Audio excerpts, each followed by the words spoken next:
Hello guys and gals, mga ka-food trip. And now we're just starting to clean our shrimp. Ayan. Just do like what I'm doing. Trimming the shrimp, the head. Tapos yung mga matutulis, ayan, ikat lang natin by using scissors. And now, this is our main ingredients. This is the basic ingredients for our chili garlic shrimp. So, I'm using garlic, minced garlic, and then salted butter, and then this is the chili paste. And of course, we have this soda Sprite. And this is our secret, the beer, not in sponsored, but I'm using San Miguel beer to be like Nilasing na Hipon. And now we preheat the pan and we put the butter. Just use medium heat. So ayan, let's melt the butter. So just put our minced garlic. Ayan. Put the garlic while the butter is melting, so the garlic won't be burned.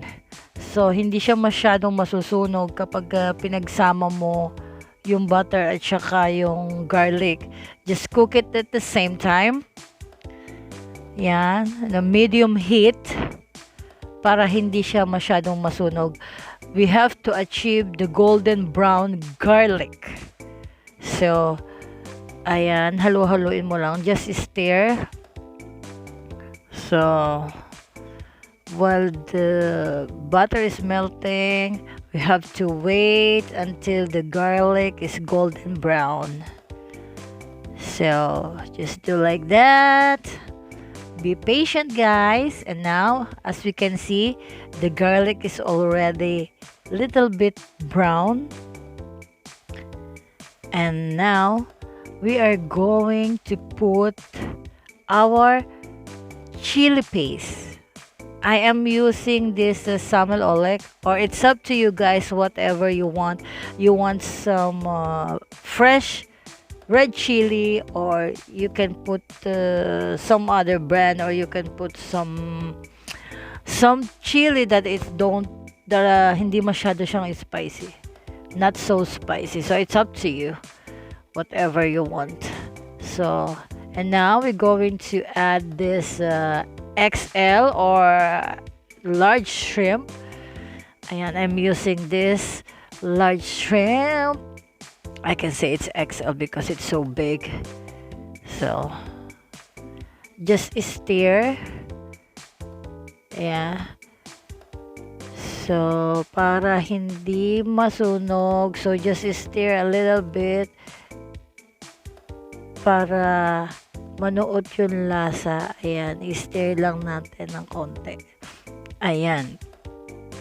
So, you can smell the aroma from chili and then the garlic and the butter, and it so smell good. Yeah. And now, Charan, this is the secret, but we're going to put the soda first, the Sprite, or the 7-Up, or the lemon soda, whatever you have there, just to make our chili garlic shrimp little bit sweet. So, just put 1 can of this soda. Okay, let it simmer. Okay, don't over mix your shrimp para hindi masyado siyang madurog. Just let it simmer. And now, we are going to add our secret, little bit of beer.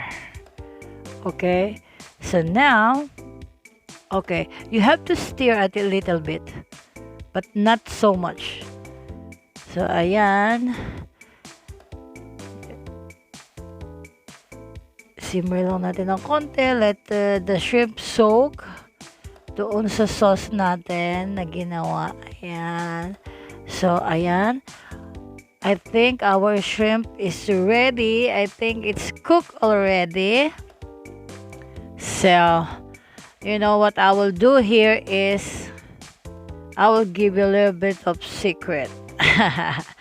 But you know, while it's boiling or while it's simmering, so as you can see, the shrimp is already cooked. So you have to transfer it to the pan. Ayan. Kailangan tanggalin mo na before it's overcooked. Don't let the shrimp overcook. So you have to put it in the pan. So, ayan. Pero, magtitira tayo. Magtitira tayo ng konti. We need the head shrimp. Ayan, kailangan natin yung ulo ng shrimp to make our sauce taste good. So, ayan. Kailangan natin yung ulo. Ayan, sige, isa-separate natin. So, aahunin natin yung mga shrimp. So, kailangan natin yung head ng shrimp kasi sabi nila nasa ulo daw ang sarap. O, diba? So, and then we need the strainer like that, just like that. So, okay, we need to strain. Ayan, kailangan lang natin yung ulo to make our shrimp garlic sauce taste good. So you have to do like that, just the way I'm doing. Okay? So, ayan, i-press lang natin ng konti, ganyan-ganyan, para lumabas yung katas ng ulo, para makuha natin yung lasa. Nasa ulo daw yung sarap, nasa ulo daw yung lasa. So, ayan, gawin mo lang na ganyan, mga ka-food trip. So, just do it like that. So, ayan, press mo lang ng ganyan. Ateng, ayan, i-press mo lang yung ulo ng shrimp para makuha natin yung lasa. So, your sauce will taste good. So, that's it. So, now, we're going to thicken our sauce. So, I just use 1 tablespoon of cornstarch and a little bit of water. Just dissolve it. And then, put it in our chili garlic shrimp sauce. So, just stir like that. Make it thick. So, ayan. That's our sauce. Oh, that smells good. And also, guys, for you to know if your sauce is ready and thickened, so you see from your spatula, just check the back of your spatula. Check like that and taste like that. Now your sauce is ready.